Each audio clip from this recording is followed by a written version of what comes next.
Hi everybody, it's Julie with Tuesday Tips at 10 with You to Be Healthy. And I wanted to come to you today on this beautiful spring day. We finally have nice weather and just came back from walking the dogs. In fact, they're getting a drink over there, so if you hear lapping, that's what they're doing, is lapping up a bunch of water.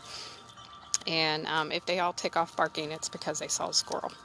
So it's like, yeah, when you have 3 dogs and squirrel, really makes an impact. But I wanted to come to you today to talk to you about chemicals in the home. I know yesterday was Earth Day and we had a beautiful Easter, and a lot of times we use this time to really thoroughly clean our houses, get rid of all the winter dust and grime and everything that builds up over time over the winter.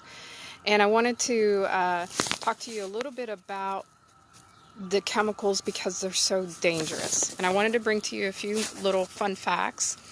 Do you know the number of chemicals, industrial chemicals in the home today total around 84,000. 84,000 different chemicals that you can buy off the grocery shelves and bring into your home. Out of those 84,000, the number that has been tested by the FDA is only 200. And they've never been tested together, meaning those are individual chemicals. The FDA has never tested them like if you mix them. And I'm willing to bet that most of us have more than one type of chemical in our home. Okay? The number of those that are regulated out of the 84,000 that is regulated by the FDA, meaning they have to meet certain safety standards, is 5. 5 out of 84,000. And here's the fun part. The last time that the safety laws were updated and that the FDA looked at all the new chemicals is 1976. So we haven't had any help from the government to protect us from dangerous chemicals since 1976. And the 84,000 is a low estimate. Some say it's more closer to 100,000 chemicals, but I'm just going by facts and I don't want to throw in, conjecture. So a lot of people are under the mistaken impression that if it's sold in the United States, it must be safe because the government wouldn't allow them to, quote, sell it if it wasn't safe. But considering only 5 are regulated by the FDA or monitored by the FDA out of 84,000, and the FDA hasn't updated its standards since 1976, I'm willing to bet that there's a lot of dangerous chemicals out there that even the FDA doesn't even know about. And before we go blaming the government for everything, we need to stop and think and go, well, the FDA doesn't have the funding for it. Doesn't have the funding to monitor every new chemical that comes out. And what we have under our kitchen sinks are more chemicals than the actual leading scientists had in their labs in 1976. So it's up to us to decide what we're going to use. And you'd be surprised what your dollar can determine on what is on the market. And really and truly, there's no reason for these chemicals. I laugh because what's been about in the last 10 years, somewhere along the line, companies have got it into our heads, have brainwashed us into thinking that we must spray these chemicals all over the inside of our house because they smell.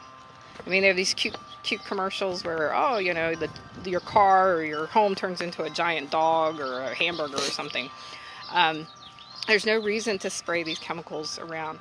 And if you have children or pets, you are literally poisoning them. And I don't want to sound like some fanatic or freak out there, but you're technically poisoning your children and your pets every time you use a dangerous chemical to clean the floor, because it doesn't disappear. If you spray Febreze on your fabric, hi Anita, if you spray Febreze on your fabric, that chemical stays there permanently. You can't even wash it away.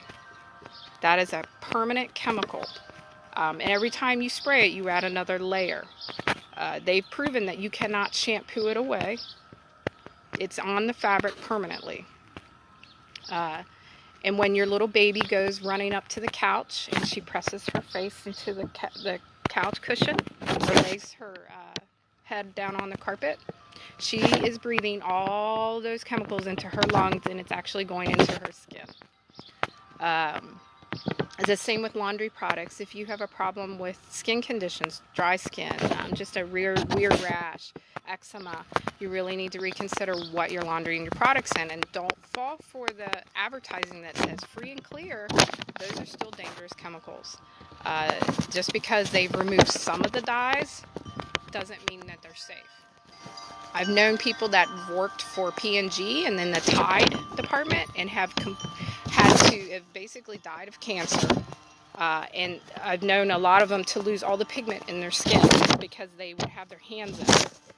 Now, that's a chemical.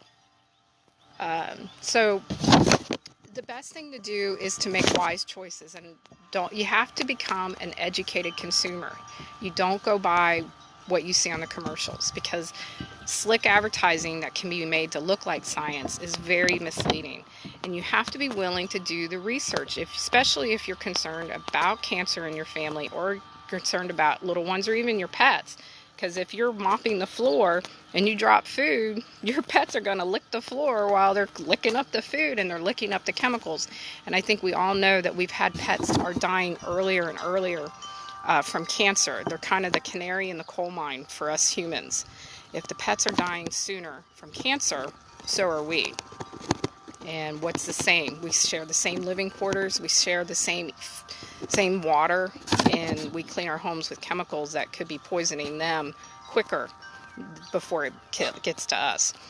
Cookies right now is chasing carpenter bees, and she's having a fun time with it. She doesn't realize that unlike flies, the carpenter bees are the jalapeno flavored. When one gets a hold of one, she's going to find out. But anyway, I wanted to let you know that there are safer alternatives out there. If you're interested in that, please get with me. I can share with you what we use, and be happy to show you that you can actually even save money, which is a big plus. If you want to learn more, we're going to have a marine biologist come on tomorrow evening at 8:30 Eastern Time to talk about some different ways you can clean greener and safer, and actually save money at the same time. So if that's something that's interests you, I'm going to put the link down in the comments when I get back inside, and if you're welcome to register for it, and feel free to share it with anyone that you know, especially new moms. New moms, when they have the new little ones, they want to make their home as safe as possible, and home should be the safest place in the world. All right, thanks for listening, guys. I'll talk to you soon. Take care and enjoy the beautiful day.